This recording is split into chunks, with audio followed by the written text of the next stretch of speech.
मेरे शंकर भगवान सारे आडंबरों से परे हैं, वो सारे आडंबरों से दूर हैं। उनके पास में कुछ भी नहीं।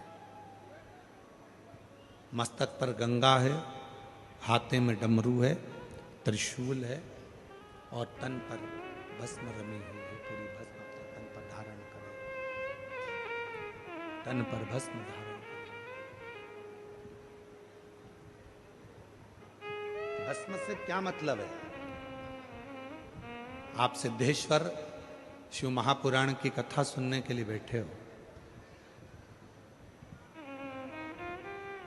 भस्म से क्या मतलब है?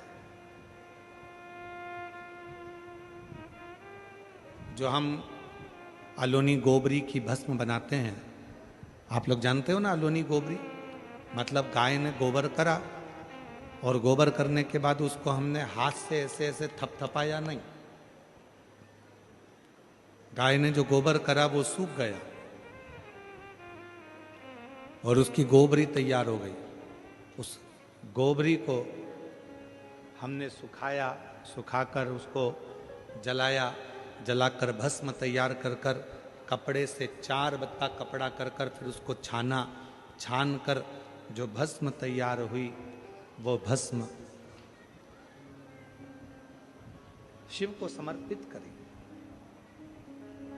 वो भस्म कोई साधारण नहीं, उस भस्म की मूलता, उस भस्म की श्रेष्ठता, उस भस्म की जागरूकता, उस भस्म का तेज। यहां तक वर्णन किया गया कि शंकर जो भस्म धारण करते हैं, यदि हम भगवान शंकर के शिवलिंग पर उस भस्म को हम लगाकर हमारे शरीर के मस्तक पर, कंठ पर, हृदय पर, भुजा पर यदि हम उस भस्म को भी धारण कर लेते हैं अपने वक्ष स्थल पर, तो वो हमको एक बल प्रदान करती है। शिव महापुराण में 3 चीजें कवच के रूप में काम करती हैं। थोड़ा समझिएगा आप लोग। शिव महापुराण में 3 चीजें कवच के रूप में काम करती हैं। 3 चीज।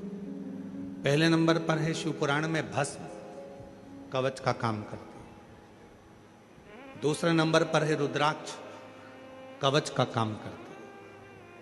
और तीसरे नंबर पर है भगवान शंकर पर चढ़ी हुई बेलपत्र या शिवजी पे चढ़ा हुआ जल हमारे शरीर में कवच का काम करता है। ये 3 कवच का काम, ये तीनों कवच का काम करते हैं। भस्म भी कवच का काम करती है, रुद्राक्ष भी कवच का काम करता है, जल बेलपत्र भी कवच का काम करता है। तीनों कवच का काम करते हैं। और हमारा निवेदन है आप सभी से, जितने भी शिव भक्त इस कथा को श्रवण कर रहे हैं, उन सब से हम निवेदन करें कि घर से निकलने से पहले आपके शरीर पर इन 3 कवच में से कोई एक कवच होना चाहिए।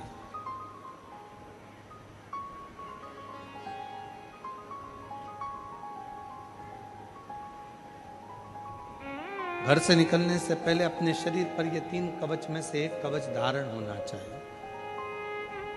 या तो हमारे गले में रुद्राक्ष हो, या हमारे तन पर कहीं पर भी भस्म लगी हो, या हम जब घर से निकलें तो एक बेलपत्र अपनी जेब में हो, या भगवान शंकर पे चढ़े हुए जल को हम पीकर आचमन कर कर या प्रोक्षण कर कर अपने घर से निकलें। अपने घर से ये 3 कवच है, ये 3 कवच है।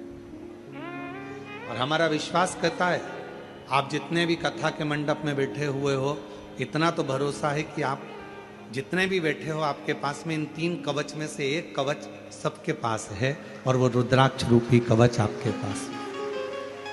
और यदि रुद्राक्ष नहीं पहने हो तो भस्म अपने तन पर धारण करें, और भस्म धारण नहीं कर पाए तो तुमने शंकर जी पे चढ़ाए हुए जल को मस्तक पर लगाया, या प्रोक्षण किया, या आचमन किया।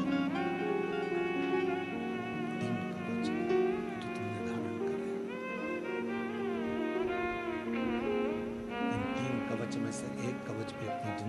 अगर हम धारण करते हैं तो हमें सुख का अनुभव होता है। सुख का,